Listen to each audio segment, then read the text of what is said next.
All right, so we'll call this meeting to order at 7 p.m. We adopt the agenda. Thank you, Councillor Cutler. Moving on to the minutes, can we have someone? Take a vote for that. Oh, take a vote, sorry. All in favor? Thank you, motion passed. Minutes, moving on to one, organizational meetings, October 25th. Can we have someone adopt those minutes? Thank you, Councillor Meister. All in favor? Okay. Moving on to the regular meeting minutes, October 25th, 2021. Can we have someone adopt these minutes for us? I'll make the motion to adopt the minutes from October 25th as presented. Thank you, Councillor Zimmer. All in favor? Motion passed. We'll move on to the delegation with the Claresholm RCMP detachment with Sergeant Rob Harms. Leave it to you, Rob.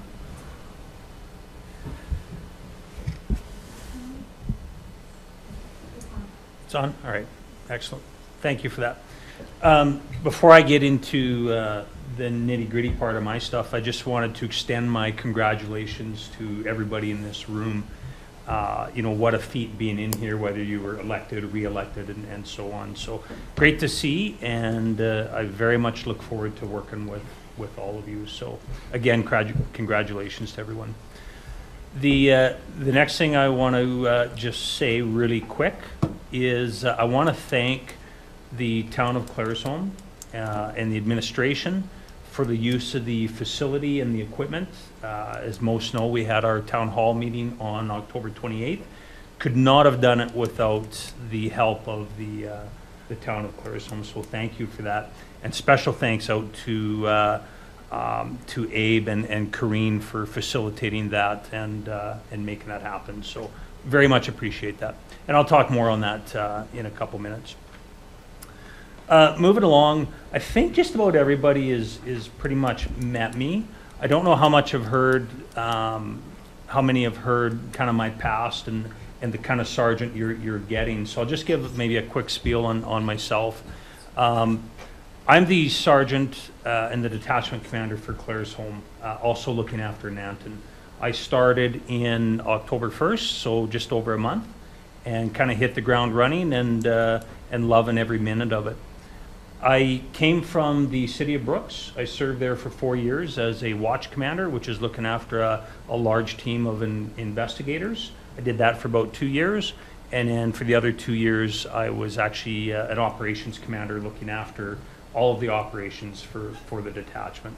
Prior to that, I served in Stettler. Prior to that, I served in Three Hills. And I also did lots of, or not lots, but a handful of small assignments at other small detachments. So that's kind of what you're getting. Most of my policing has been in uniform frontline policing. I've branched off a little bit from that at times. I did some traffic services and some other special assignments, but that's just a little bit of history about myself.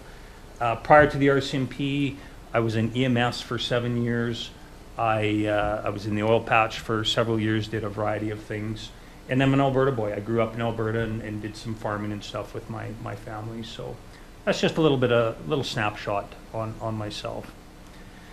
For my report, I'm going to be referring to the report that I submitted to the town recently, and I'll just go over it briefly and kind of summarize it. I'm going to start off with the community priorities / detachment priorities, and that's found on page 2 of the report that I submitted.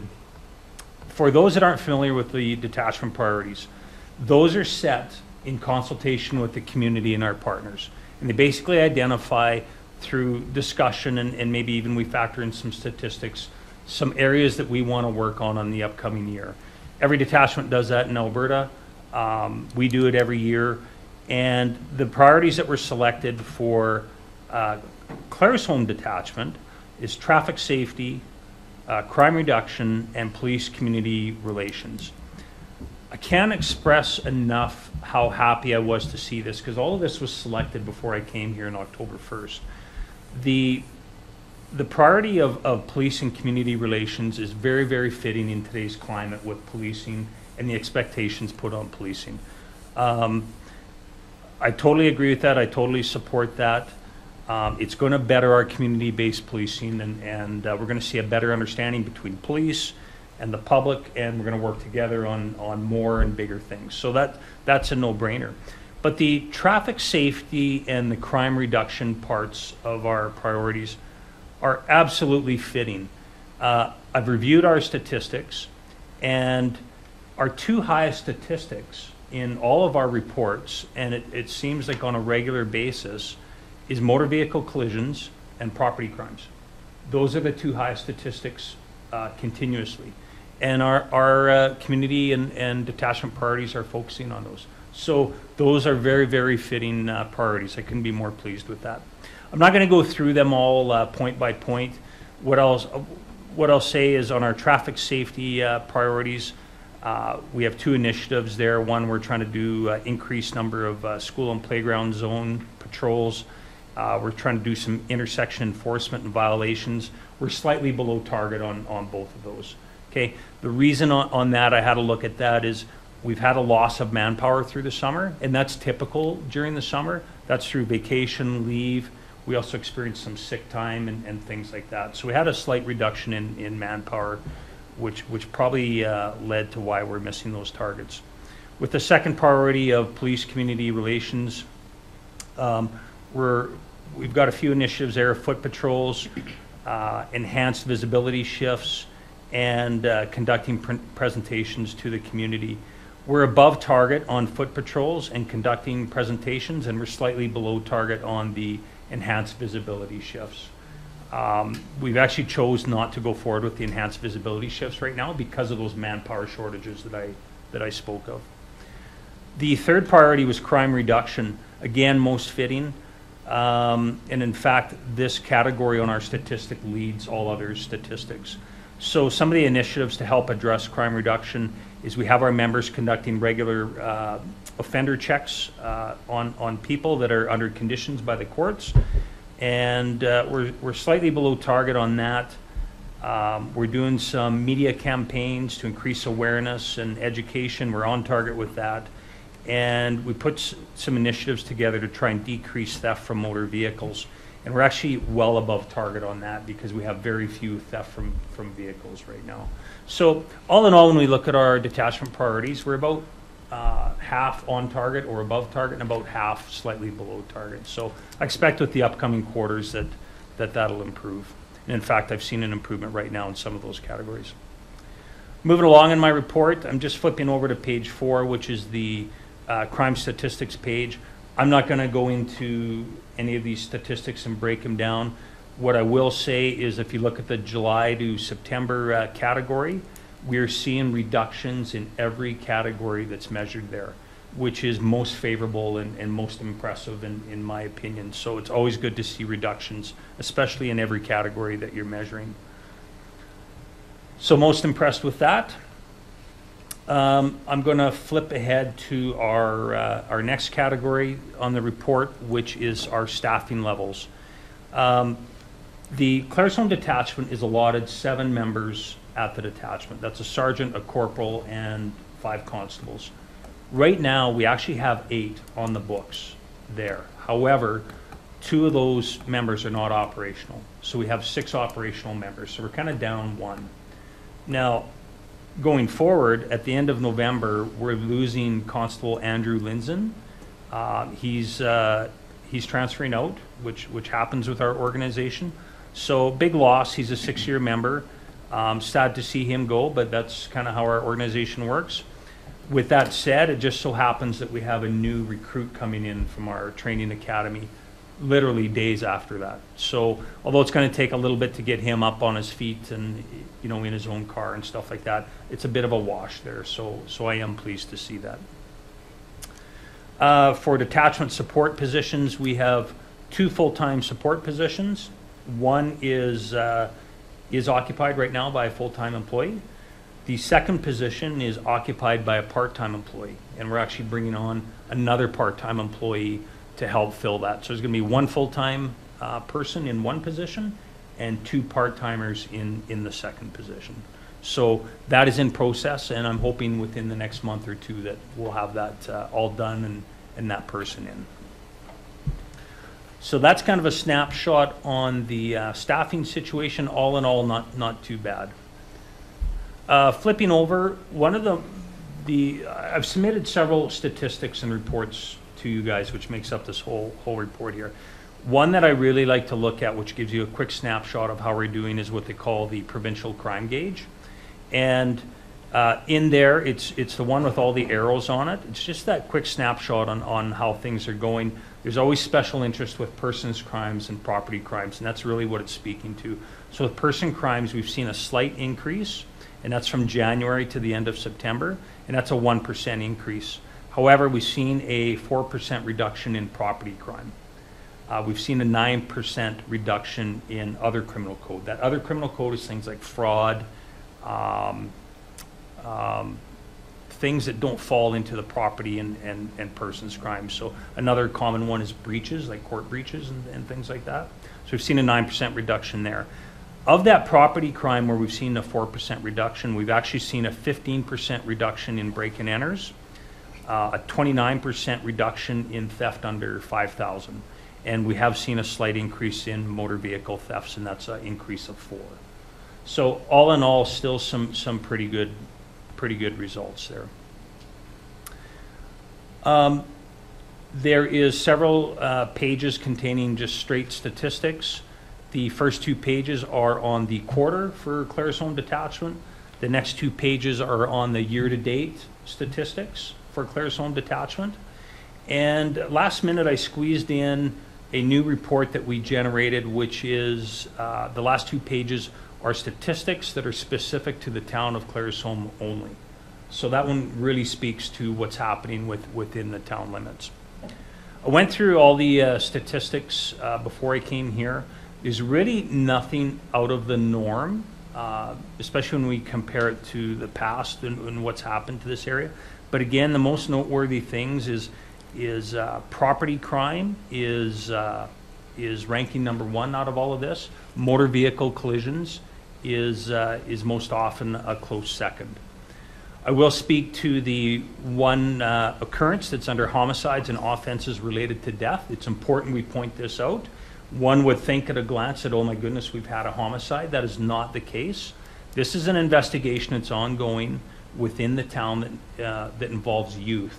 And basically it involves bullying and an allegation of counseling to commit suicide. So that falls into that category there. At this point, I'm not even sure if that's going to be founded yet, but that's why we're seeing that score under that homicide section, if that makes sense. So still very serious, but not the typical homicide that people might think of as soon as they see that category. Other than that, the statistics are very, very normal. I couldn't help but notice on the Claresholm specific statistics, and in fact, I believe it's the last page. Yep, it's the very last page of the statistics I gave you. Mental health calls are quite high. And since 2018, like in 2018, we've seen them at 36. It went down to 28, down to 34. Now it's 68 right now. So we're showing an 89% increase from 2018 compared to this year, which is also, it's a 100% increase when compared to last year. Fairly significant, but also fairly typical for the times that are going on right now. I think COVID was very hard on people. We've seen some mental health calls because of that. We're also seeing people that are, I think through education and the public's view on mental health, people are now more inclined to come forward when they need help, which is a good thing. And obviously, you know, that happens, and I think that speaks to why there's a slight increase in the numbers. But nevertheless, there is a significant increase there, and but I think it's typical. So that's my report kind of in a nutshell. I'll maybe just move on to a couple other things. As indicated, we had the town hall meeting on October 28th. I think it was a pretty good meeting. I prefer to do those meetings in person, but obviously that wasn't going to happen. We didn't have any massive complex questions dropped on us. I think it was fairly typical questions that we were able to, I think, satisfy and answer from what I've heard from people that have watched the event. So I think all in all it went pretty good. The fraud program, there was previous discussions about this, I believe, with this council as well, that we were in the stages of creating this stop sign to hopefully bring awareness to people that get defrauded by people that ask them to go to a gift card rack and buy multiple gift cards and then basically make payment to that fraudster through these gift cards. It's a very, very common thing. Good people are falling victim to that on a regular basis. So we've created these stop signs. They're now done, and we've distributed several of them in the whole region to vendors that have gift card racks. And the whole idea is hopefully it catches their attention, and there's some brief messaging in here that they may be subject to fraud if they're asked to buy several gift cards. So I'm pleased to announce that we actually have those out, and I think we have a few more vendors to hit, but it's happening, so that's great. Another thing I just wanted to point out, Halloween, I think, went off without a hitch. I don't think there was any issues called into us. There was no shenanigans or anything like that. It was really, really good. One thing we did is our members that were working, we actually made little gift bags. We made 150 of these. They're tagged with a little tag, compliments of the Clares Home and Nat RCMP, and we handed these out to children throughout the night in our whole jurisdiction. And some people don't put a lot of thought into that, but our youth are important to us, and they're important to the RCMP. And the one thing we try to do is catch them at an early age and break down those communication barriers or those fear barriers. And this is just one of many ways that we do that. We like to interact with them and show them that uniformed officers are not a scary thing, and you can talk to them and stuff. So it helps us kind of open the gate to that and have those discussions with kids. Anyway, it went over really, really well, and we're really, really happy with that. So I couldn't be more pleased with that. Other than that, I think that's about it. We've received some recent complaints about some traffic issues within the town. We're obviously addressing that, and I've actually reached out to Abe for some input as well. But all in all, things are going really, really well. Does anyone have any questions for him? Yes. So speaking to your report here, like you were saying, there's a 100% increase in the Mental Health Act and calls like that. Is there ways to monitor, we get one guy who's sick for the month and he gets 18 phone calls on him because he's walking around town doing weird things. Is there repeat calls on certain, like, is this 68 people or is this 13 people that are getting called on 3 times a month? What I can tell you is it's a mix of both. Is it? It is, yeah. Some of these are one-time calls and one-time calls only. Yeah. Some of these are repeat calls Right. to repeat people. And that's very common because often when somebody is having going into some type of mental health episode, they may very well be diagnosed or have some type of true mental health condition. So it's common to, respond back to that person, more than once, sort of thing. So Right. I would say it's a mix of both, Okay. for sure. Yeah, go ahead. Later on in the agenda, we are dealing with an initiative around elder abuse. And I wonder if you have a comment on that. I don't know if the stats chill that out specifically, or what are your general thoughts around that in Claresholm? Well, my general thoughts are, I know there's a committee that's starting up called the CCR Elder Abuse Committee. And I am sitting on that. Corporal Orstein is also sitting on that. And I think it's very ideal that committee is starting. Because when we talk about elder abuse, lots of times it doesn't meet the threshold of a criminal matter, which is, for the most part, what we deal with. When it falls short of being a criminal matter, it's difficult for us to deal with. And one of our best weapons to deal with stuff that's non-criminal is through partnerships and and support services. So for example, the CCR Elder Abuse Committee is just that. It's someone else that we can lean on and hopefully get those supports in place for the people that need it. So is there some elder abuse in here? I suspect there is. To what degree, I don't know exactly what those statistics are, but I just can't say enough. I've said it before. There's a lot of partnerships and a lot of support units, I guess we could call them, in this community, and I can't say enough about that, because that's what we need for society and everyone to be successful here. So does that kind of answer your question? And just to add on top of that, the CCR has been around for about 2 years now. Oh, it has. Okay. Yeah, they've been very active in the community and doing a lot of stuff, so they have been around for 2 years. Okay. So it's a well-established, good program. Well, I would say this: I am most impressed with what they're working on and the spirit of what they're doing there. Does anyone else have any questions? Sergeant Harmon? No? I think I can say on behalf of myself and all of council, thank you for coming and giving us your presentation, and welcome to Clare's Home. Thank you very much.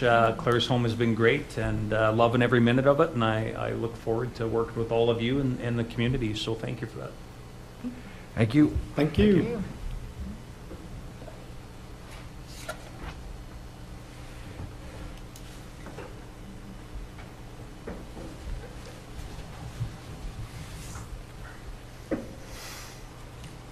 But I'll just give him 1 minute to pack up.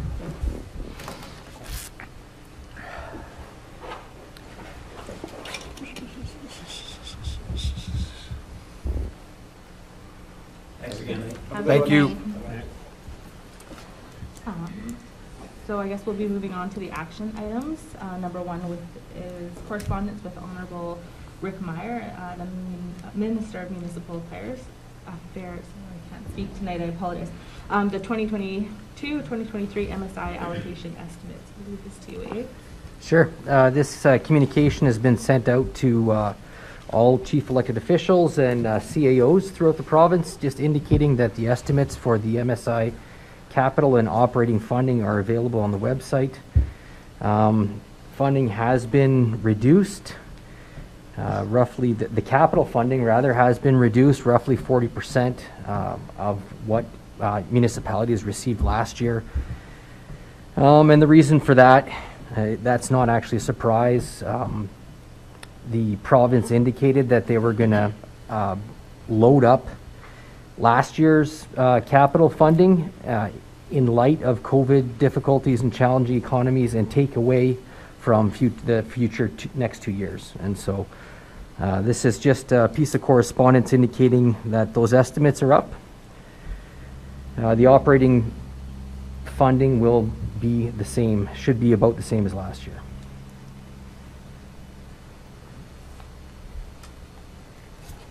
Questions or comments? Nope. No? Moving on to number 2, correspondence, Honorable Prasad Panda, Minister of Infrastructure, Bill 73, the Infrastructure and Accountability Act. Abe? Okay, announcement from the Minister about Bill 73, the Infrastructure Accountability Act. This also looks like it's been issued out as a communication piece from the province, and the highlight here is, looks like the infrastructure went out and had community engagement with across Alberta about improving accountability. And the big thing that I read here is that moving forward, there will be a 20-year strategic capital plan as a requirement on this department. So there's a few other details of Bill 73, but this is, again, a correspondence item from the minister. Questions, comments? No. Moving on to number 3, correspondence, the Old Man Watershed Council. Are you welcome to the new council? Abe?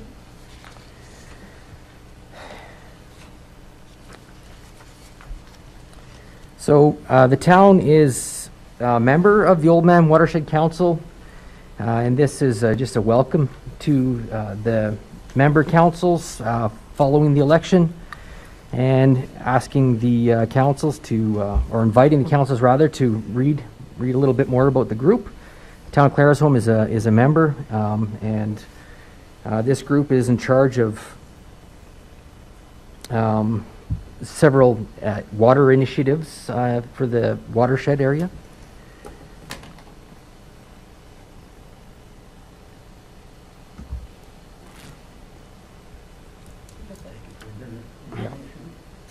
Questions, comments, concerns?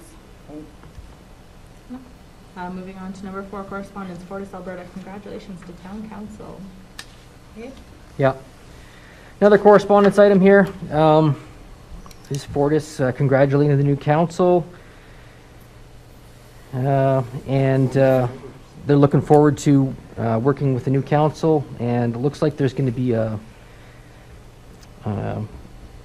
Electricity 101 training course that they're inviting you to coming up in the near future. So learn all about Fortis and their activities and their relationships with municipalities. Are we not already booked for Wednesday, November 17th at the AUMA? Pardon? Are we not booked already for Wednesday the 17th at the AUMA? We are. That got changed, hey, Corinne, just this evening? The one Yeah. Yeah. No, she was talking about the idea that we have supper plans on Oh. the 17th. But we can go there afterwards. We can go there after? Yeah. Okay. Oh, yeah. Okay, I wasn't sure how. Cover that off. Hey, don't worry about the schedule. Mike, got it. All right, as long as Mike has it. As long as Mike has our timeline planned out, we're good to We got go. our We'll timeline see them. figured Perfect. Questions, concerns with that? We got them all out of the way. We move on to number 5, correspondence, Royal Canadian Legion Branch number 41, their 2021 Remembrance Day ceremonies. Aiden? So it looks like the Remembrance Day ceremony is won't be conducted this year by Branch 41, just COVID concerns. And this correspondence is just communicating that to the town. I don't have any additional insight on that piece.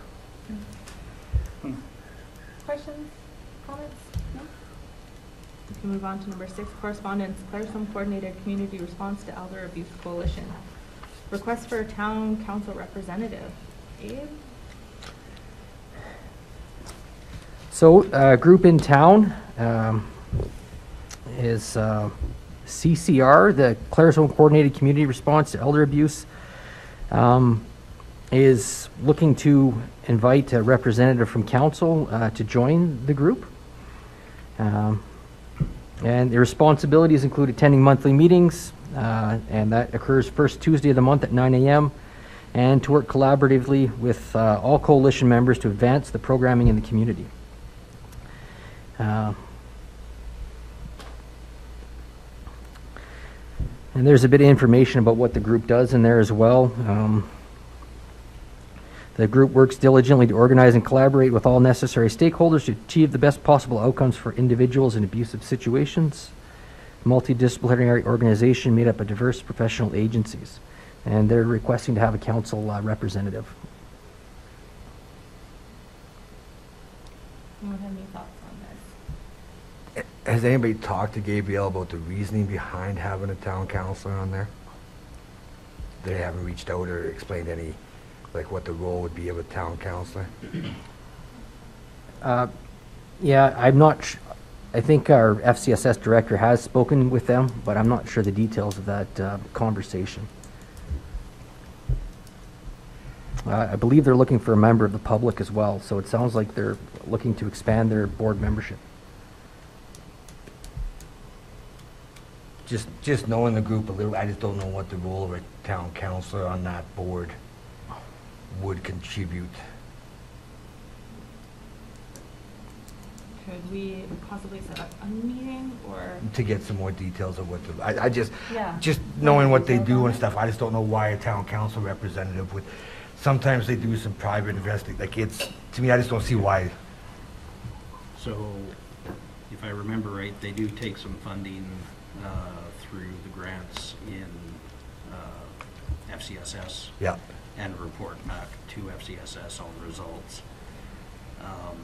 I see that as more than sufficient. It comes back to a budgeting issue every year, but their reporting's adequate on that front. But the funding they get is through FCSS, and they report back to FCSS about the money they spend? Yes, I believe we do give some grant funding on that request every year. But, yeah, I agree with you. I think we can send some correspondence back to Gabriel and just see what the purpose of having a direct rep on would be. Yeah. But I feel comfortable with the FCSS connection itself.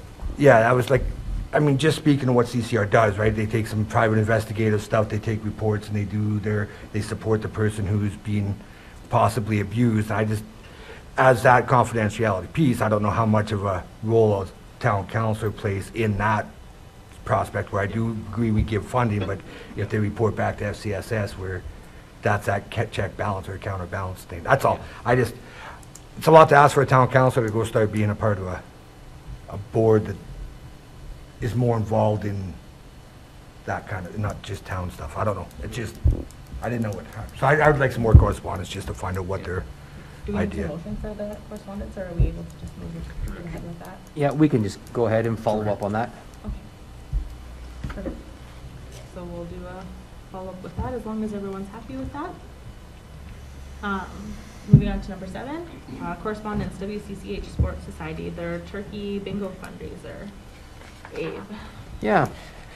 So like a lot of groups in the community,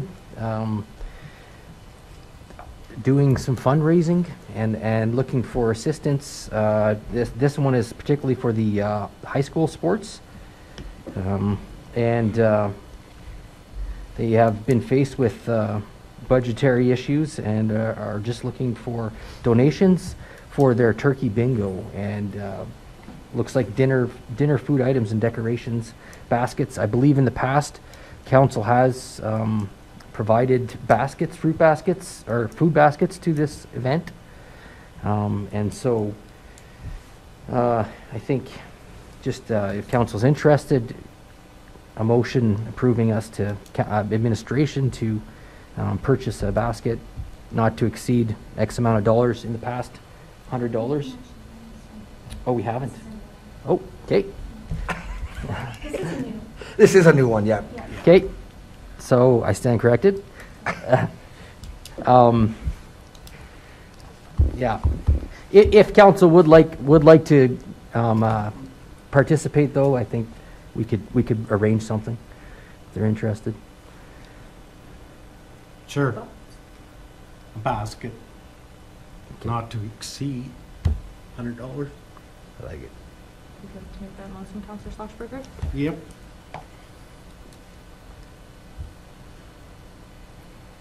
Question? She's right. Just so everybody knows, there's a special announcer doing the bingo calling that night, so make sure you come down to the turkey bingo. Is it someone we know? It is somebody who's speaking right now.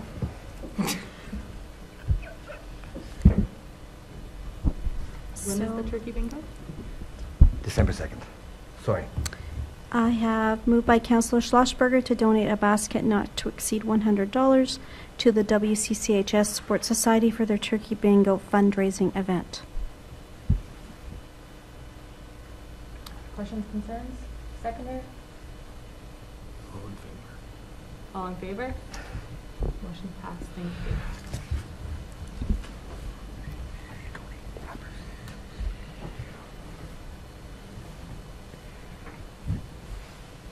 Moving on to number 8, a request for decision, the Fortis franchise fee.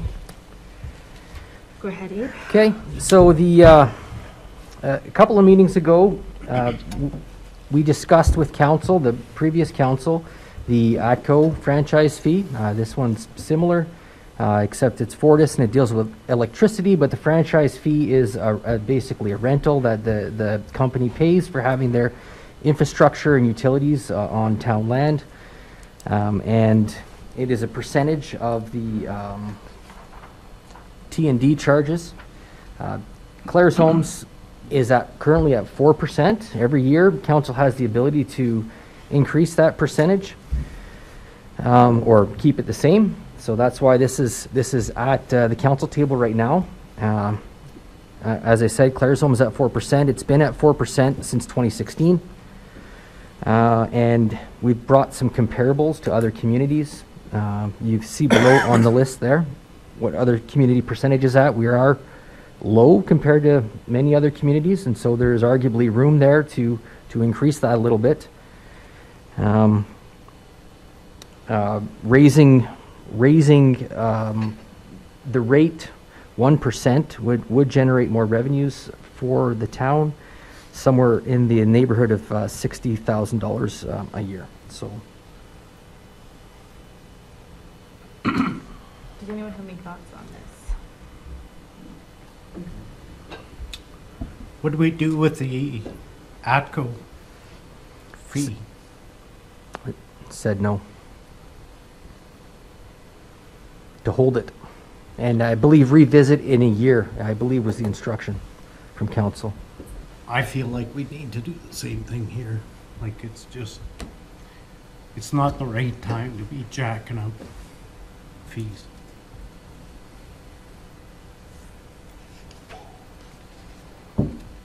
I know I looked through my bills and I don't have any of them that even hit $5 a month on the franchise fee. So it's really would be a small increase that would be barely noticeable, but I think there would still be a little bit of outrage. Yeah.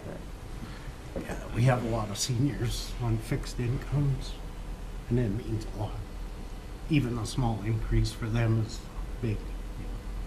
And even on business right now, I know I look back on my business fees and I'm in the neighborhood of $50 a month. So it'll equate to an extra 150 or so per business. It's Annually. Sorry? Annually? Annually. Okay. Is this something, because I don't know, I have mixed feelings about it. On the one hand, I don't think increasing it's necessarily the best thing in terms of all of our fixed income, but I also might see that it might be necessary for the town. Is it something that we would maybe be able to relook at after our budget to see where we're at, to see if it's something that's absolutely necessary or not? Are we able to move it on until afterwards, or does a decision need to be made tonight? You could put off this decision tonight and revisit it in say a month or something after budget. They do put a deadline on here. However, that's arbitrary. That's just so that the change can be effective January 1st. So council can make a motion, in a couple of months to adjust that franchise fee, and it just wouldn't be effective until maybe the second quarter next year.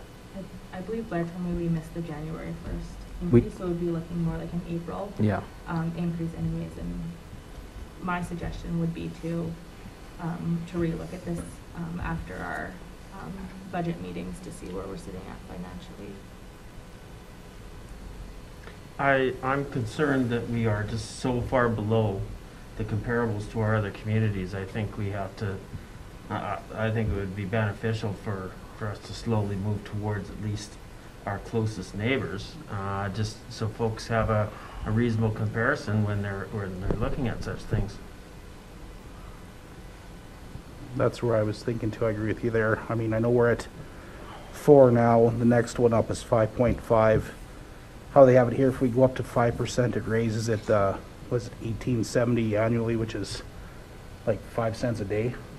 So it's not like as if we're jumping it a huge amount, but I think we don't want to be, we can still maintain to be the lowest, which is appealing to other places, but not getting left in the dust.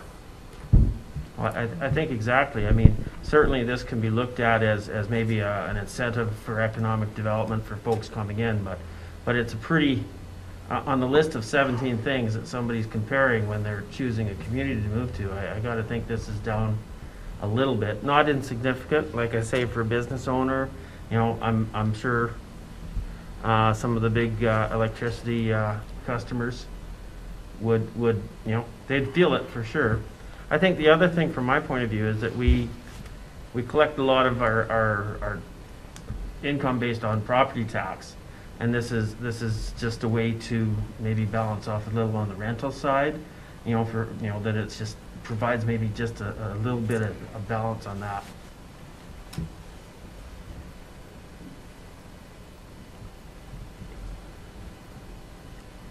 Any other thoughts?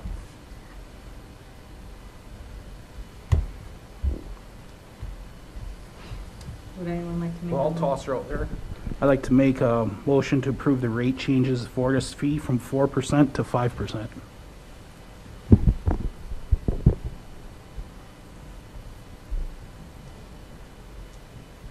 Question?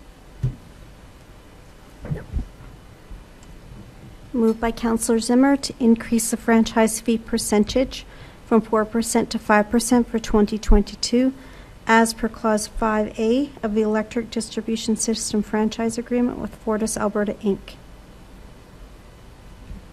Any other questions? We need a seconder? Just discussion. Just discussion.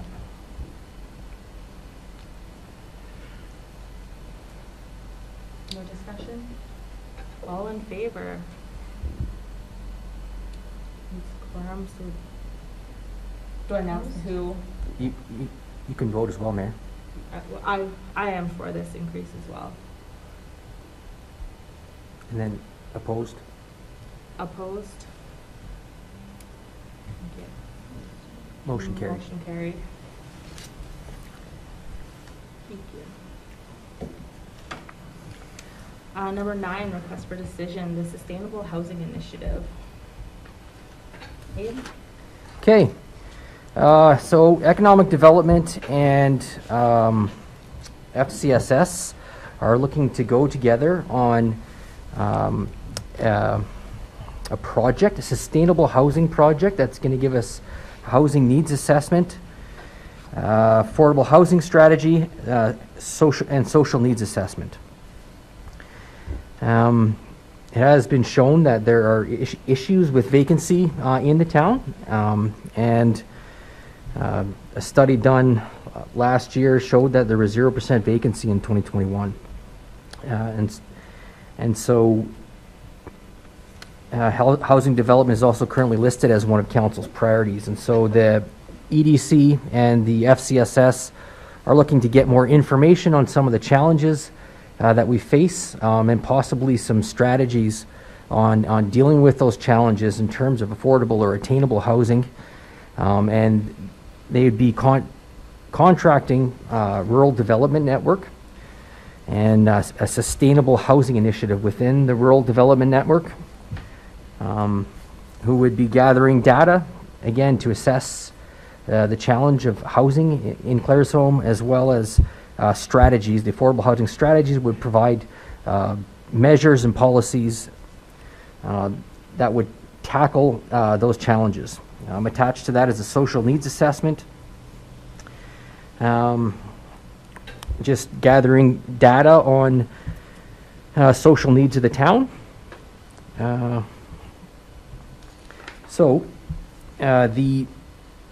This request has come to the FCSS board, as well as the Economic Development Board, and these groups are aware of what the two departments are proposing to do. And they have approved from their funding. They have funding in their budgets. They just would need to be reallocated because this is not a council approved budget expense. There is money there, but it would require approval from council to do this.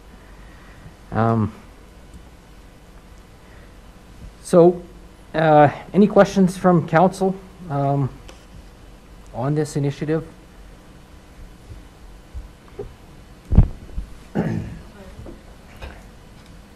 Yes, Councilor Keller, sorry. So, I've read this a couple times, so when you just said that it needs a special council because it's not in budget, so are we looking to approve Economic Development Committee and FCSS to spend the money in this way, and then looking on top of that for the additional $6,250 to complete it? Yeah, maybe I'll just can I run down those? I should have Yeah. ran down those at first. There's two options here. The $12,000 for the housing need assessment, $15,500 for the affordable housing strategy, $9,000 for the community consultation and stakeholder engagement, and $6,000 for the social needs assessment. And so the Economic Development Committee has approved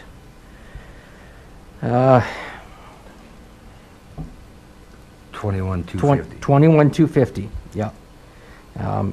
And there is and the FCSS board has approved 15,000, and so there is a shortfall of 6,250. That's not approved by either board. However, there is room in the EDC budget as well to cover that. Okay. Their motion just didn't cover the whole cost. Okay. But there is budget room in there.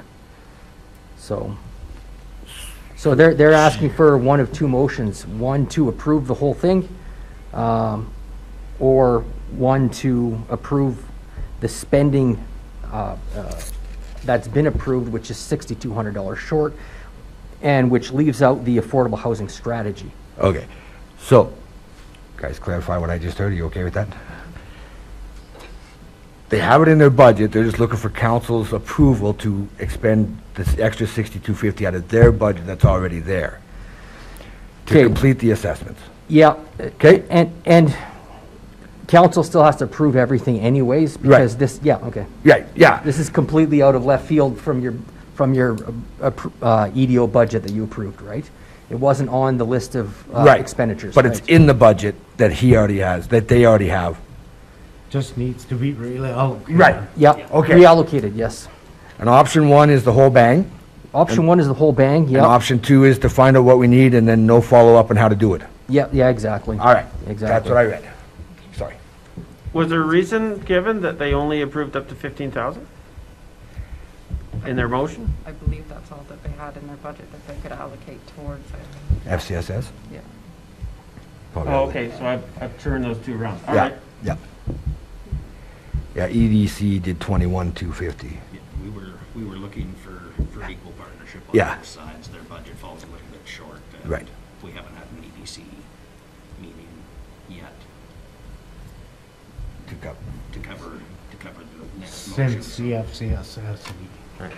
Gotcha. Now, does this kind of study, my naivety, does this kind of study enable us in the future or these organizations to be able to go forward to maybe pursue funding for a project? Like this is kind of a baseline kind of thing. You have to have these kinds of efforts in place before you can even present some of these applications.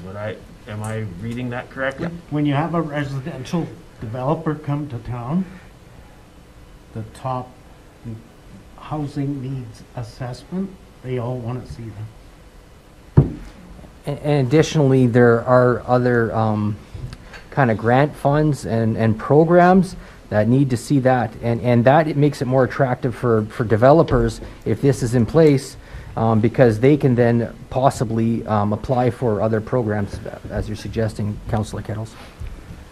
I spoke with the mayor of Tabor. They implemented this within their community, and he had nothing but great things to say about it, and was completely on board with this project. Wouldn't have left anything out, and looking back, wouldn't have changed anything as well. So he says it did wonderful things for his community as well. And I have to think our community is at least as diverse as that. Yes. The biggest project here is the community consultation and engagement. That's not going to happen overnight. No. Did you have a question, Councillor? No, I was ready to make a motion. Oh, you were ready to make the motion? Yeah. All right. I'll move that we accept option number one.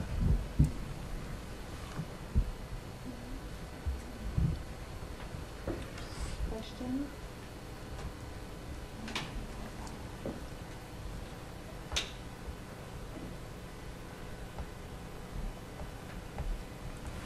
So moved by Councillor Cutler to approve the project with the Rural Development Network in the amount of $42,500 to provide the following: $12,000 for a housing needs assessment, $15,500 for the Affordable Housing Strategy, $9,000 for the Community Consultation and Stakeholder Engagement, $6,000 for Social Needs Assessment.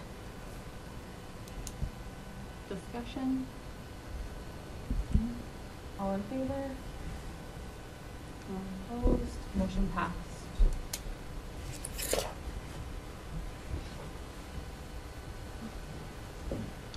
Moving on to number 10, request for decision, board committee appointment. Dave? So we had our organizational meeting last week, and after that, our appointments were approved and some changes were made. However, after that meeting, a member of the Porcupine Hills Lodge Foundation requested that Councillor Carlson be back on as a council appointee, and I believe that all the council members involved have talked about this. This would involve removing Councillor Meester as that appointee, and so this is on the agenda for council to discuss approving Councillor Carlson to be that appointee once again. Questions, concerns? Both parties accept? Well, can I have a motion? Motion by Councillor Schlosberger. Any further discussion? All in favor? Oh, sorry, question. Sorry, I got excited there. I was real excited. Moved by Councillor Schlosberger to appoint Councillor Keith Carlson to be the Claresholm Town Council's representative to the Porcupine Hills Lodge Foundation Board. Any further discussion? All in favor? Perfect. No one opposed. Motion passed. Thank you. Moving on to number 7, request for decision. Laserfish migration. Abe. Yes.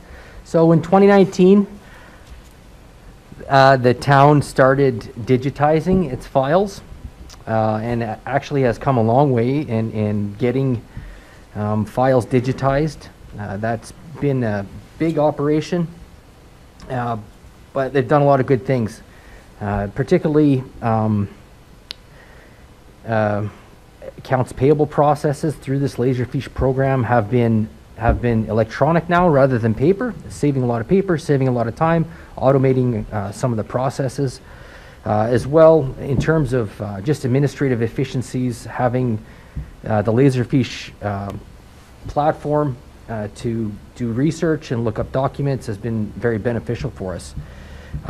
We can take a step further and get this to be cloud-based product. Currently, the electronic documents are stored locally, and we can also benefit from using more users. And so Laserfish Rico connected with us and explained that there is a municipal service envelope that they could offer us, which would allow us to increase our licenses. The amount of licenses, the amount of users, and potentially as well increase the amount of staff that are actually using electronic processes rather than paper processes. Additionally, this product would sync with our website, so when we throw something into Laserfish, it can populate on the website automatically, saving some steps there. The current annual costs for this service are $3,200. And if we were to go with the proposal with what's requesting here, the price would increase to $4,600 a year, which would, for a minor increase, would give us a lot more capabilities. And in addition to that, there is a migration cost to getting all of our electronic documents over to the cloud-based document. That's actually a big hit. That's $14,000. So what administration is looking for is this is an out-of-budget expense. Administration is looking for approval from council to spend that money, the $14,000, to actually migrate those files from our internal servers to the cloud-based. And the suggested revenue stream is $30,000 to be taken out of $30,000 office administration reserves. Go ahead. Abe, the licensing part of it, it seems pretty straightforward. That's almost a no-brainer. My question is around the $14,000 in the migration. Now, the existing documents exist electronically at this point, Yes. so it's not a matter of somebody has to print these out and then rescan them and then put them up onto the cloud. They're going to do a data migration, is that correct? Yes, that's correct. I guess I just maybe don't understand how the volume of documents that we have and why that would be so encompassing.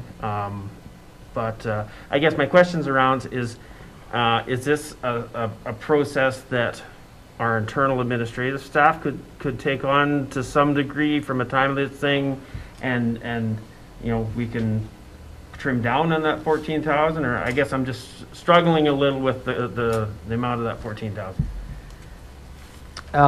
Yeah, we don't have the capacity internally to actually do that, and there's just different architecture from the cloud to the internal storage, and that's going to result in the RICO Laserfiche professionals actually doing that migration. Okay. We don't have the capacity or the expertise internally to do that.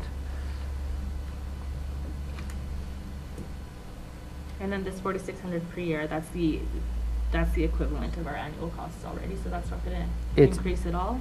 So that's a little bit more than our annual costs. Our annual costs, I believe, are 3,200. So it is a little bit more, but we get significantly more capacity for licenses that way.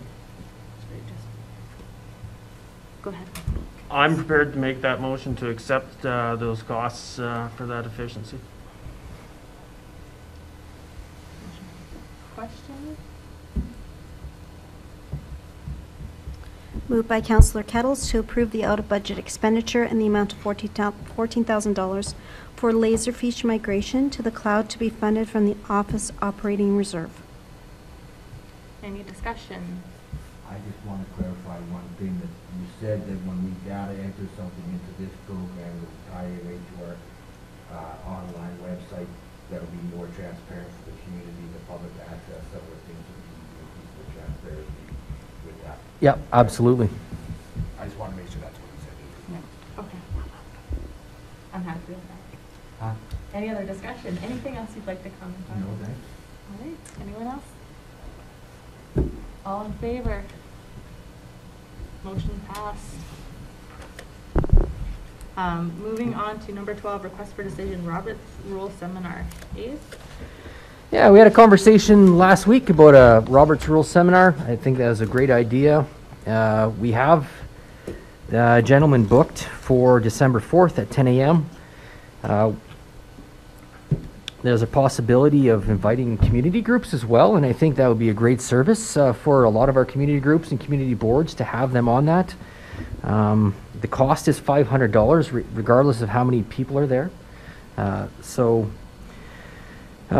We have this booked. We're just looking for a motion to approve that and to direct administration to invite the community groups out and put that announcement out on the website. I have a question. Sorry, before you motion. I'm away December 4th. It's something that I had pre-booked and forgot about. Would there be any objection to moving this to a later date, possibly even the weekend after? Or when it suits this gentleman, just to be difficult? Yeah, I might have to go based on his schedule this week. to see what Yeah, I have but available. possibly not to have it on that date, to see if there would be a different date that would be available to him, whether it's the weekend after or something that would be more convenient. Or maybe even in the new year.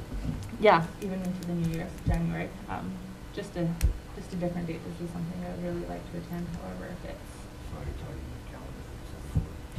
it's a good thing it's digital and you can change it. I wrote it I don't know down. how to okay. If everyone's okay with that. Yeah. Looking for a different date. So I was just everybody looking for a can different date if possible. And then also I had another question with it.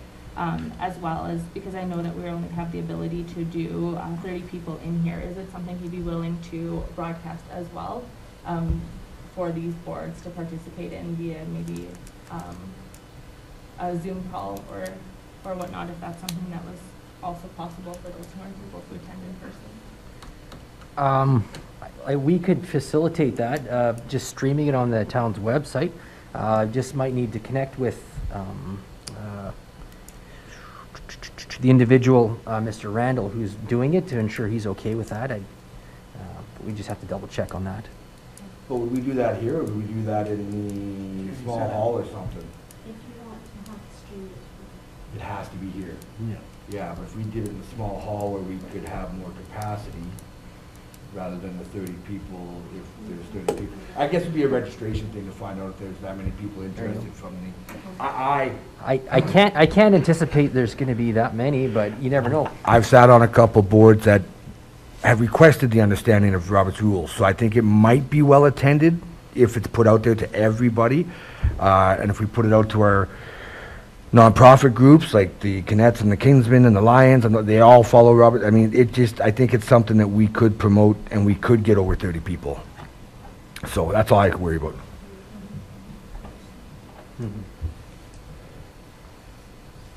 Okay. Do you need a motion for any of that? Yeah, I would like a motion. We have a proposed motion here. We could probably take December 4th out of there. But just have administration schedule a Robert's Rules seminar, and that the seminar be open to community groups and boards at no cost to those groups and boards. May I have a motion for that? I'll make that motion. Motion by Councillor Meister. Any further discussion with it? Question? Moved by Councillor Meister to direct administration to schedule a Robert's Rules of seminar, and that the seminar be open to community groups and boards at no cost. Any further discussion with it? All in favor? Motion passed. Moving on to number 13, request for direction, council donations. Abe? Sure. So the mayor approached me and asked about a potential council donations program, and whereby councilors would receive a specified amount of money per year, and they could deliver that or administer that to different groups, interested parties throughout the community throughout the year. And this is not something that's it's not completely uncommon. There are municipalities that do this and allow their councils to donate to worthy causes. And so we have prepared a draft policy that we borrowed from another municipality that kind of outlines how we envision this program might look. We'd like to point out that there currently is some funding in place and a policy in place for groups to request funding from council. I think that usually is around $3,000 a year is the usual room for that. So this would be in addition to that. Could work well with that policy. But what we're looking for here is direction, conversation from amongst council, and direction from council on what they'd like to see, and possibly a motion directing us accordingly. Does anyone have any questions about this or thoughts? Has this ever been discussed by previous councils and they chose not to do it, or is this just something that just didn't come up for the veterans here? No, we never discussed it. We've always relied on a certain group asking council as a whole for donations, like Kinsman or whoever. More along the lines of the high school rodeo or the girls rodeo and stuff like that. The events that come kind of through town that look for town support is where our money would The go. role of council has a acknowledgement of who's getting what and how.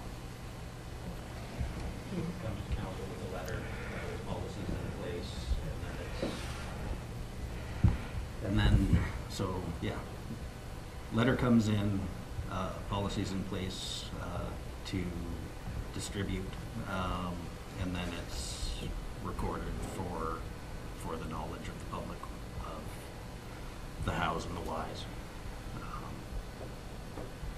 Yeah.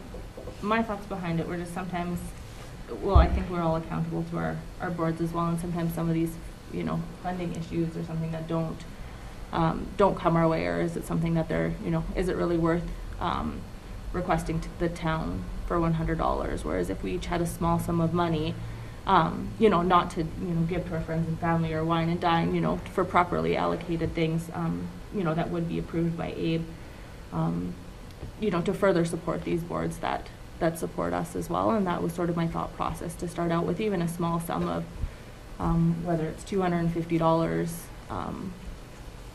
yearly, you know, to spend it to our discretionary for each of us without having to have the council approval. And it was for those small item things, whether you hear of a society needing to rent out the small portion of the community center. Maybe they do not want to approach us for something so minute, but it's something that's that they're struggling to get funding for. And just to me, it was definitely a way for us to you know, to help our boards even further, and whether we take that money out of that $3,000 budget and allocate it to us a little bit or increase it. It was just something I thought might be worthwhile to look at. My thoughts are, if they have a requirement for funding, it's worth the letter to council to make that happen.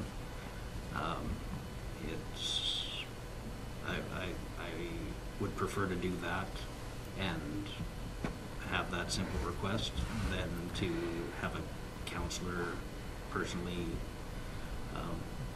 choosing what they desire their $250 to go towards. I'd rather have it come in and be recognized. Okay. Any other thoughts on it? No. So from here, we would we motion this out, or? If council doesn't want to act on this, then there's no motion required. Could be something we could look at later in the future, maybe. Okay. Yeah, I'm happy with that. It was just something that I thought to bring forward. I've seen it being successful in some other municipalities, and I thought it would be something good for us. But if everyone's in agreement that it's not something that they want to look at, then I guess we can move on from there. Moving on to number 14, information breach, 2021 AUMA convention. Abe? Yeah, the convention is fast approaching. Information brief here for you, council. There is a convention agenda attached. Not sure how you divvy out the assignments, or if you do. I've seen it sometimes where councils try to attend, get a wide spread, and kind of coordinate amongst themselves to attend different coverage. I get good coverage for all the sessions, right? So we're just including this on here for your information and discussion. So they have breakout meetings, and we all try to attend different ones so that everybody's getting a little bit of something, but not all 6 of us in the same meeting. And if there's something on that pretty little agenda that you feel like you have to attend, it's just something to speak up and say you're really interested in that. And it is nice just to get different perspectives and get information from every breakout room, so it's nice to have that spread out approach. But there will be a test that evening. What's that? There'll be a test that evening? Yes, you do have to do a minor report on your daily findings. So everything that's there, is it also broadcast so that we can watch it later? Like if we were attending different ones, No. so we can see it later? No. They weren't 2 years ago. No. But then again, So there's a little, sorry. no. When you go, there's a little, I have it on here on my iPad, it's called the attendee hub when you're there.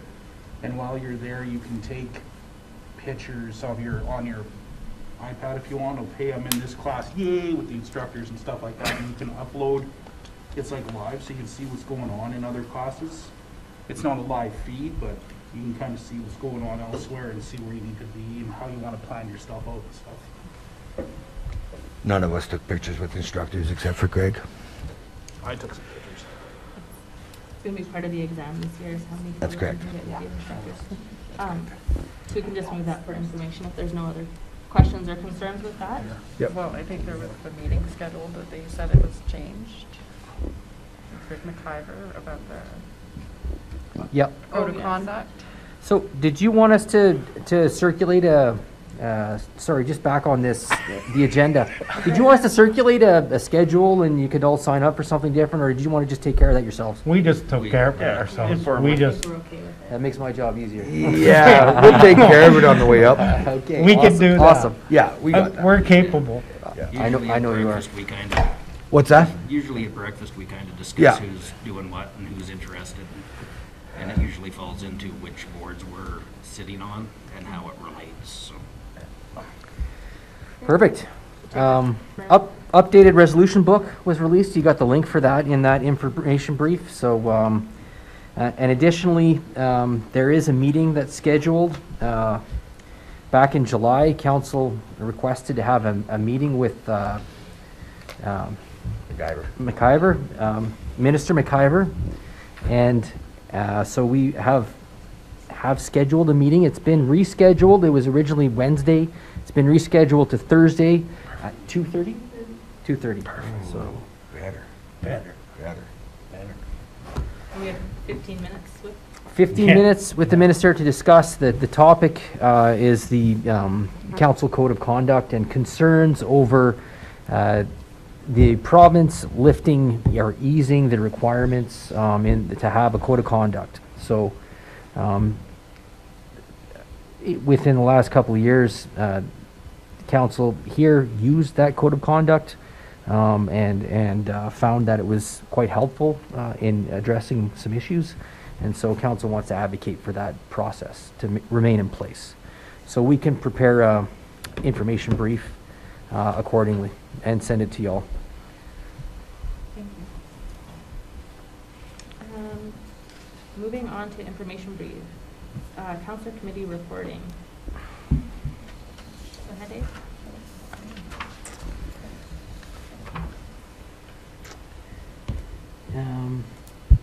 So, committee reporting. Oh, here we are. Thank you. Okay. So the mayor requested that we put this information brief on the agenda. Mayor was looking to gather ideas on processes that would increase information sharing regarding attendance at committee and board meetings and important committee and board business. And I threw just one little suggestion in here that council could potentially do this, include a committee reports section on the agenda whereby the councilors could include a written report of what committees they attended in the previous couple of weeks and maybe important information from that committee. So that's one process the council could do, but this is your topic, Mayor. Does anyone have any thoughts before I bring out my suggestions? I concur. Thanks. I think it's a great idea to give everybody an understanding of what all the boards are doing and gives you a little brief interlude of what's kind of going on so that you know what's, I like it. Some of the feedback I got was, I got some really, really good feedback and some really, really bad feedback in terms of, counselors and bringing stuff forward. They said, some places said that they felt like stuff that was supposed to be brought forward was, it was missed on a few occasions. And I just thought, as paid counselors sitting on there, that we are looking at me like you got one eye open.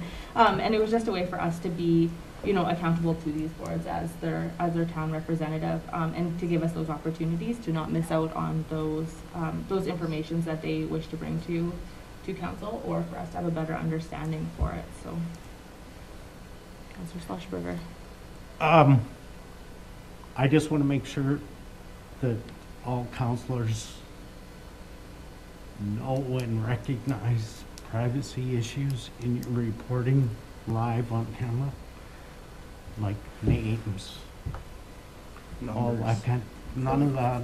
Understand what your FOIP FOIP. responsibilities are. Mm-hmm. Could we rely on Abe to guide us through the verbiage of that and make sure we don't make any egregious errors? Yep, absolutely. That's our job. But it's a very good point from Councillor Schlossberger as well. It's easier if there's two people kind of making sure that having an eye on that kind of stuff, that personal information. So responsibility on council, but it's definitely up to us to actually redact anything that we see that should be redacted as well. That was your question? I do have another comment. So, listening to the conversation, I think we need to be careful and warn the idea that these are information briefs, kind of the ongoings of the boards and not the ongoing of the, like you said, the comment of there's things that should have been brought to council that maybe were missed. These information briefs are just kind of the update of what kind of is going on, not necessarily if there's ideas that are being missed, that needs to be addressed in a different avenue than an information brief. Yes, I agree. It was just one of those where it can give us that, my thoughts was that open dialogue between the boards and the councils as well, for us to be accountable and for them to, also be accountable to us for us to also have a full understanding of it all. And I think that would bridge some of those gaps, whereas they, maybe they just had a question for council, and then that gives us in that reporting time for us to be able to be like, oh yeah, and they asked this, this, and this, and that's a way for us to bring it back. It's more just lots of just an information sort of sharing and understanding amongst all of them. So, Councillor Schlossberger. So I think it's stated here, this would require councillors to provide a summary of activity to the CAO or clerk prior to the agenda being issued. So this is where Abe could, okay, this is allowed, this is, right? Yep. And so that's a process, that would be a new process that we would just have to put together, and it would be pretty easy to implement. But it would just require the councillors to, it's hard sometimes to get all that stuff in time, just to actually get that information in, so. But that would just be added in at the end of the agenda just for information items. It's not an agenda item that we'd be going over every. That's right, and Unless you there's- wouldn't even have to talk. You could say, well, my report's right there. Right. You could just do that as well. So. Right. I have seen live streamed council meetings in other municipalities where this has come up and all of a sudden the screen goes blank. Right? They turned the live stream and volume off because Confidential information. Well, I'm sure our 7-second delay would count for that, wouldn't it? No, that 7-second delay is only on this microphone. It doesn't account for all microphones. But I've seen this work very well in other places. Yeah. My other suggestion, as boards evolve and new people get put on, is to ensure that the secretary, once minutes are approved, has a chance to email them, preferably directly to Corinne, and that way the minutes for every board hits for the information brief at the bottom.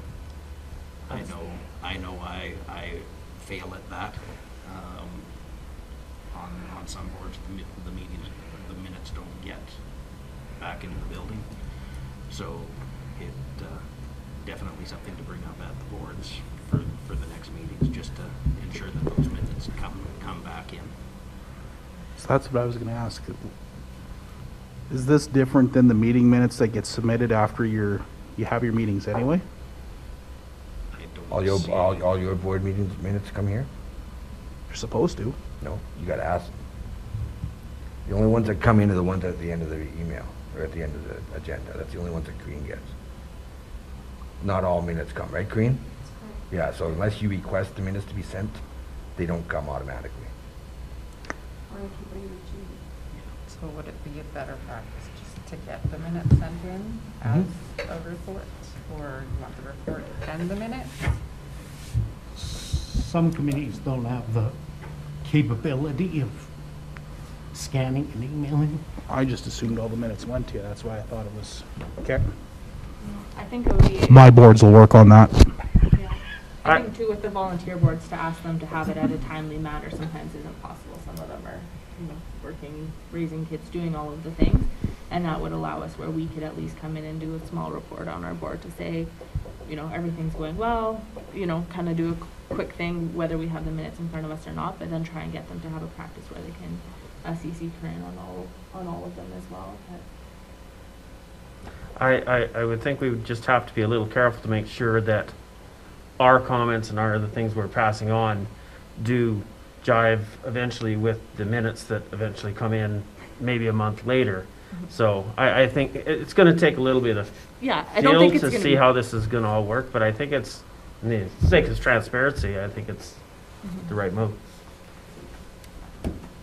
Perfect. Would anyone like to make a motion to? Motion? Yeah? Yeah, just a motion directing administration to, maybe what we'll do is just prepare an RFD for the next meeting, if that works, and we'll kind of detail how this process is going to work and how it's going to look on your agenda and stuff like that. So, Thank you. yeah. That'd be great.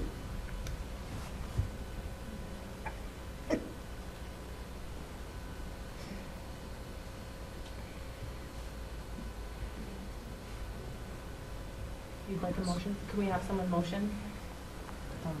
Motion, Councilor Meister for. To direct administration to perform an RFD. Thank you. Any question? Hey,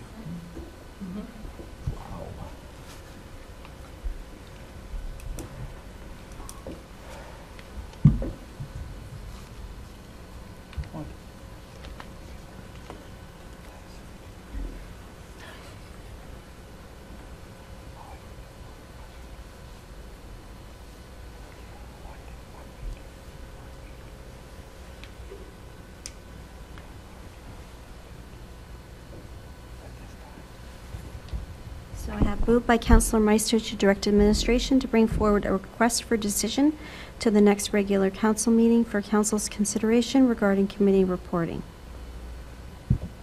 Any further discussion with it? All in favor? Motion passed. Moving on to number 16, restriction exemption program update. Dave? Yeah, we have a REP update for the arena and for the pool. There was some concern that the town was, I guess, falling behind other communities in regards to whether or not they are going REP at the arena. And so our recreation personnel have put together just an overview of some of the other towns and municipalities in the area and what they're doing. Currently, the town is in sync with most other areas in not designating the arena a restriction exemption facility. Rather, we have left it up to the user groups to determine how they would like to operate and do their programming. And the adult hockey is currently using the restrictions exemption program, but the other community groups have chosen not to do that. So minor hockey and figure skating have chosen not to have an REP program, and that is working. It's working well for them, or as well as can be, I guess. So there's some information about the other communities in the area, and most have not gone REP. If the town was to decide to go restrictions exemption, that would hold every single group responsible to do restrictions exemption programming as well. Anyone have thoughts or comments on this? Abe, you mentioned there was a concern brought forward. Was it a formal concern or just passing where are we at? Where are we at? Yep, and yeah, updates. community member or? Counselor. Wow, they ask a lot of questions, don't they? Counselor Cutler. I did request for the information.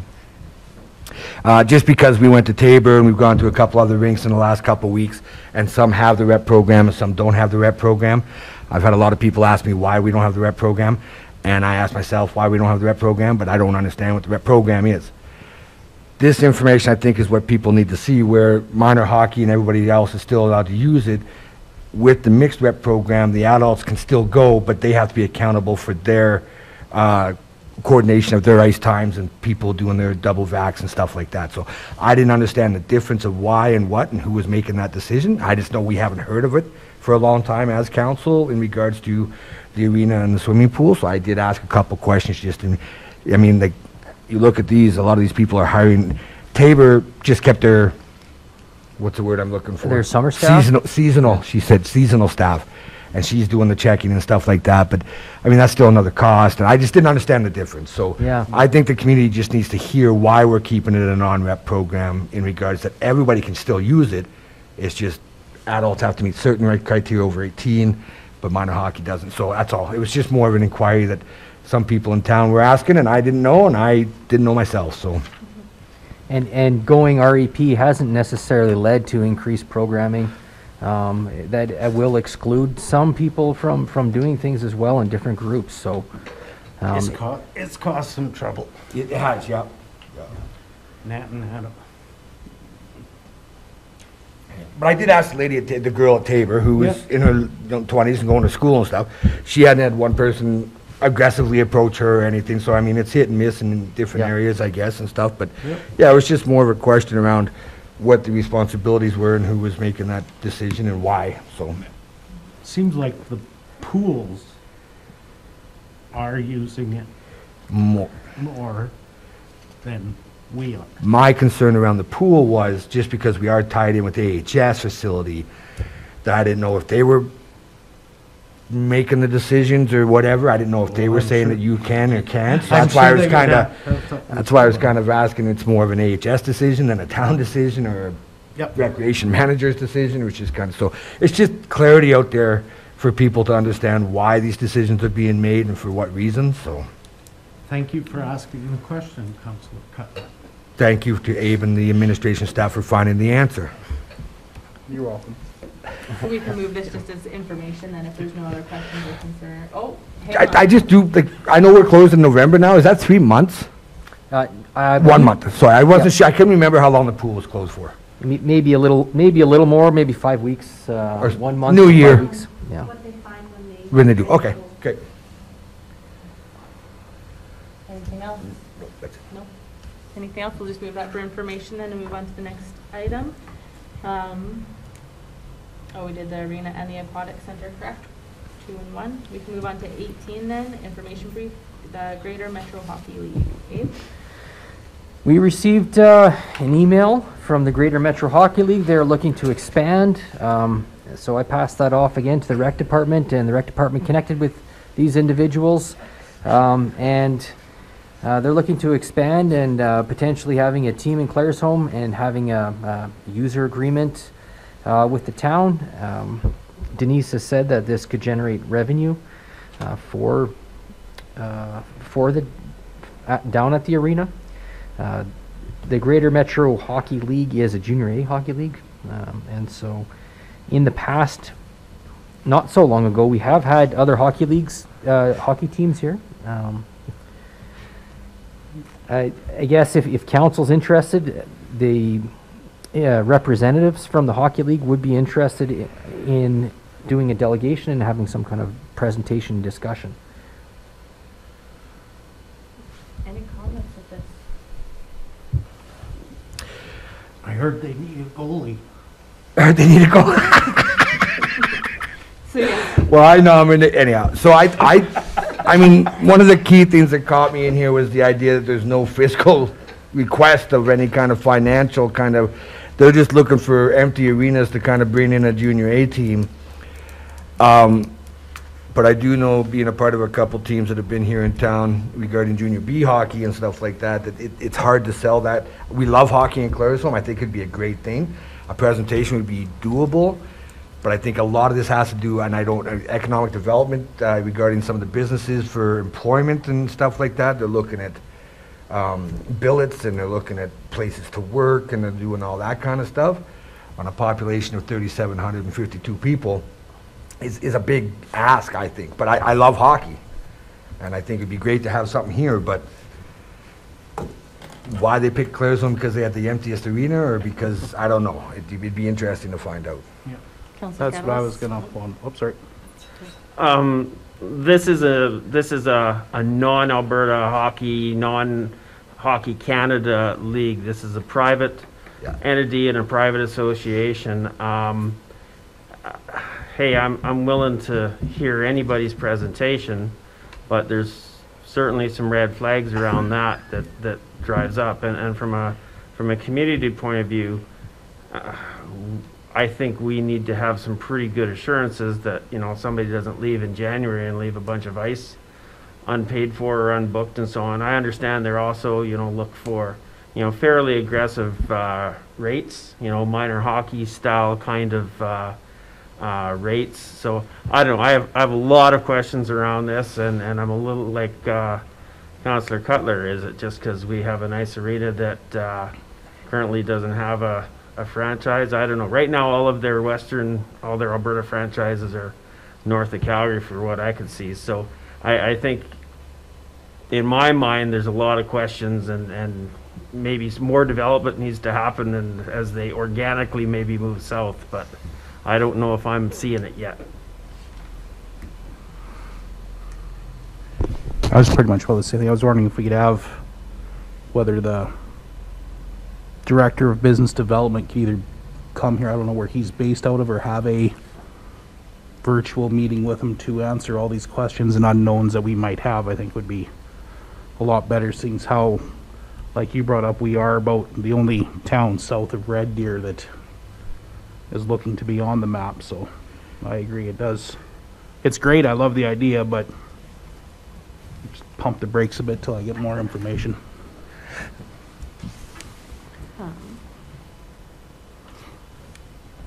Would you like us to coordinate a delegation? Yeah. Please. Okay, Yeah. we'll do that. Do we need to motion for that, or we can just, Yeah, would anyone like to motion? sure. I would like to make a motion to request administration to reach out to the Director of Business Development to see if we can get an information session for the GMHL. Thank you, Councillor Zimmer. Question?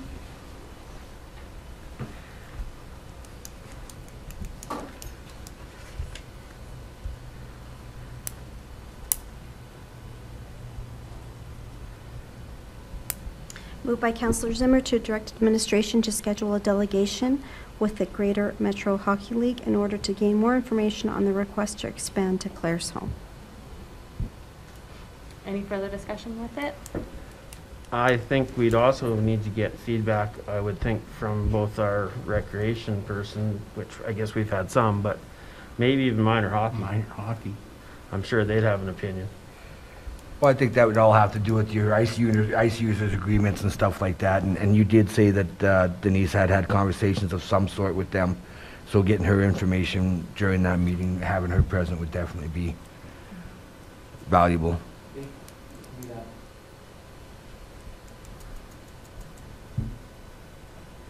Anything further? All in favor? Motion passed.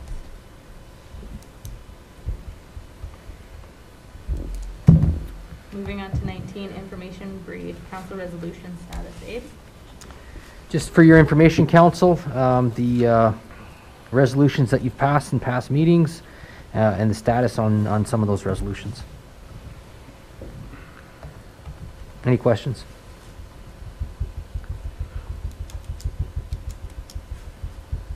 Not for me. Looks good.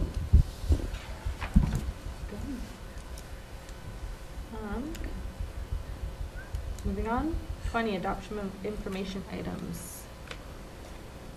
I'll make a motion to adopt the information items represented.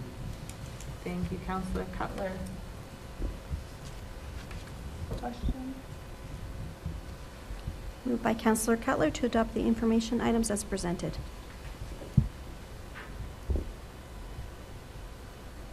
Questions, all in favor? Motion passed. Go ahead, Ian. Just need a motion, there's a closed session coming up, so I need a motion to go into closed. Motion into go into closed session. Councillor Kettles, thank you. Sorry, he raised his hand first. Camera off. Okay. Moved by Councillor Kettles to go in camera at 8:36 p.m.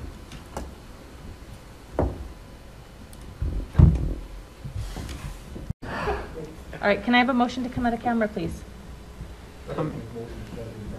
Thank you, Councillor Zimmer. Motion to come out of camera. Moving on to Section A, Personnel. Void Section 17.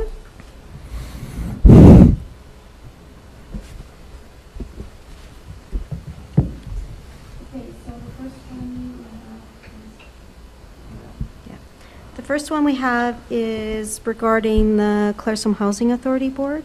So you had chosen, I would like to move to nominate Ken McKee and Elaine Clay, for the open vacant positions of the Claresholm Housing Authority. Question? moved by Councillor Cutler to reappoint Ken McKee and appoint Elaine Clay to the Claresholm Housing Authority Board as members at large. Any questions or further discussion on this? All in favor? Aye. Motion passed. So the next one is for the Library Board. Do we have a motion to nominate someone? I would like to make the motion to nominate Tony Hamlin to the Library Board. Thank you. Motion by Councillor Cutler. Question? Moved by Councillor Cutler to reappoint Tony Hamlin to the Claresholm Library Board. Discussion, questions, concerns? All in favor? Motion passed. Moving on to Regional Assessment Review Board, correct? We don't need one for that, so we Nope. can Oh, go yes, on to the thank you. EDC. Moving on to the Economic Development Committee Board. Anyone like to nominate? Keith Carlson? I can make that. I can just read the names if you'd rather. We've got them. Yep. So moved by Councillor Carlson to appoint members to the Economic Development Committee as follows. The business representatives to be Jeffrey Nielsen, Megan McClung, and George Duros. The chamber representative to be Brad Toon, and the agricultural representative to be Josh Fankhauser. Any further discussion with this? All in favor? Aye. Motion passed. And moving on to Facility and Infrastructure Planning Committee. Is there someone who wants to nominate? No, we don't need to do that. No. We don't need We to do nominate. need a motion. Oh, for that. sorry. We need a motion. Where are we? I'll make a motion to accept Doug Priestley. Yes, I'm Councillor sorry. Zimmer, discussion? Moved by Councillor Zimmer to reappoint Doug Priestley to the Facility and Infrastructure Planning Committee. Any further discussion, questions, comments? All in favor? Motion passed. Moving on to Municipal Planning Commission. We have a motion. I can make a motion to Thank you. reappoint Jeff Kerr and Doug Priestley. Thank you. Question? Moved by Councillor Carlson to reappoint Jeffrey Kerr and Doug Priestley to the Municipal Planning Commission. Any further discussion on it? All in favor? All in favor? Oh, sorry. Motion passed. Moving on to the Museum Board. We have a motion. I'll make that motion to reappoint Betty Hoare and Barry Gibbs to the Museum Board. Question? Moved by Councillor Meister to reappoint Betty Hoare and Barry Gibbs to the Claresholm Museum Board. Any further discussion on that? All in favor? Motion passed. And then we will be moving on to... Okay, Ms. Councillor, you just need to Announce it. state that before you actually... What?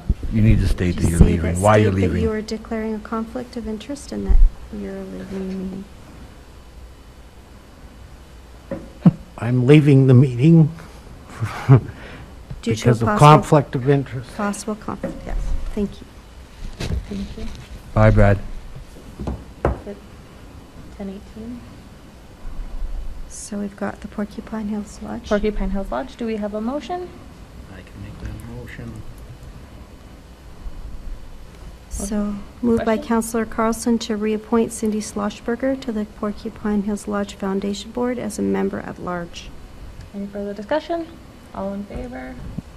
Motion passed. And then moving on to Family and Community Support Services Board. Do you have a motion for the nominee? I can do that one too. Thank you, Councillor Carlson. Question? Moved by Councillor Carlson to reappoint Cindy Schlossberger, Delma Austin, and Vanessa McKenzie to the Claresholm Family and Community Support Services Board. Any further discussion? All in favor? Motion passed. Thank you.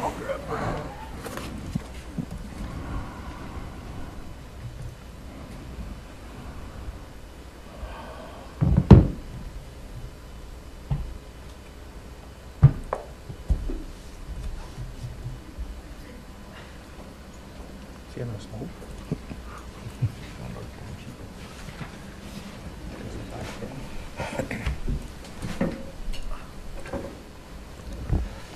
Ten 20. Do Okay, we have to welcome him back? Okay. No. We can move on to section C, land FOIP, section 16 then? Yes. Do we have a motion? Or would you like to discuss it further? Do you like to present it so that we know what, Sorry. no, I just, so that way they know what we're Yeah. talking, what we're making the decision on. Yep, the proposed motion is moved by Councillor to begin the road closure process and transfer of the alley adjacent to AHS for the purpose of a private delivery road with all costs associated to be borne by AHS. Do Oh, Rod Kettles had his hand. Rod up. Ket, Yep, I yep. did, yeah, motion by Councillor Kettles. Question? So moved by Councillor Kettles to begin the road closure process and transfer of the alley adjacent to Alberta Health Services between 42nd and 43rd Avenue West, between 2nd and 3rd Street, for the purpose of a private delivery road with all costs associated to be borne by Alberta Health Services. Any further discussion on this? All in favor? Motion carried.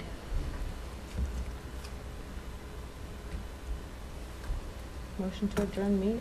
Oh. He makes that motion to adjourn. Oh, thank you. Sorry.